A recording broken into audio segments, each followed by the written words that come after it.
Hello and welcome back in TV talkies. तो आपको बता दें कि स्नेहा हमेशा हमेशा के लिए घर छोड़कर जा रही है। स्नेहा को यहाँ पे दुर्गावती ने कह दिया है कि तुम ये बैग पकड़ो और इस घर को छोड़कर हमेशा हमेशा के लिए चली जाओ, क्योंकि हम नहीं चाहते कि तुम इस घर में एक पल भी रहो। तुम्हारी सारी सच्चाई हमारे सामने आ गई है। दोस्तों आपको बता दें कि यहाँ पर सिद्धू के जो गर्लफ्रेंड है, यानी कि यहाँ पर सिद्धू के साथ जिसकी शादी करने के बारे में पहले सोच रही दुर्गावती, उस लड़की ने बहुत ही गंदे इल्जाम, घटिया इल्जाम लगा दिए हैं स्नेहा के ऊपर। उसने कह दिया है कि स्नेहा ने मुझे यहाँ पर कहा है कि तुम यहाँ पर बदतमीज़ हो, तुम बेगैरत हो, तुम्हारी कोई इज्जत नहीं है, तुम बेशर्म हो, तुमने यहाँ पर अपने चरित्र को बेच दिया है। भाई दोस्तों अब यहाँ पर इतने गंदे गंदे इल्जाम लगवाकर वो लड़की जो है घर से बाहर निकलवाने की पूरी प्लानिंग कर चुकी है। और भाई वो यहाँ पर ऐसी ऐसी बातें दुर्गावती से बताती है तो दुर्गावती गुस्से में आ जाती है और दुर्गावती कहती है कि अगर ऐसा ऐसा कहा है स्नेहा तुमने, तुम सब परिवार के सामने माफ़ी मांगो। और यहाँ पर जब माफ़ी मांगने के लिए ना कर देती है स्नेहा, तब उसका बैग दुर्गावती पकड़ाती है और कहती है कि ये बैग पकड़ो और इस घर से दफ़ा हो जाओ, क्योंकि हम तुमको यहाँ पर एक पल भी देखना नहीं चाहते हैं।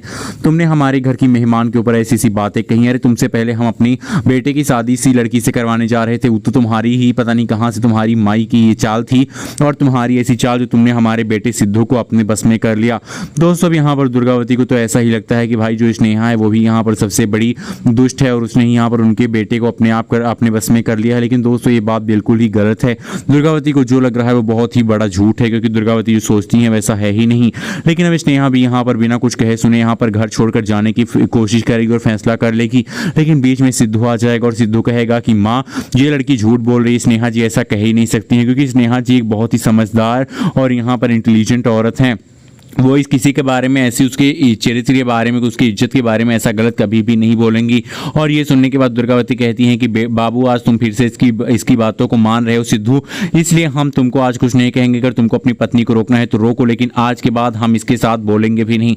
अब भाई यहाँ पर स्नेहा देखिए, देखना दिलचस्प होगा, माफ़ी मांगेगी या फिर नहीं मांगेगी।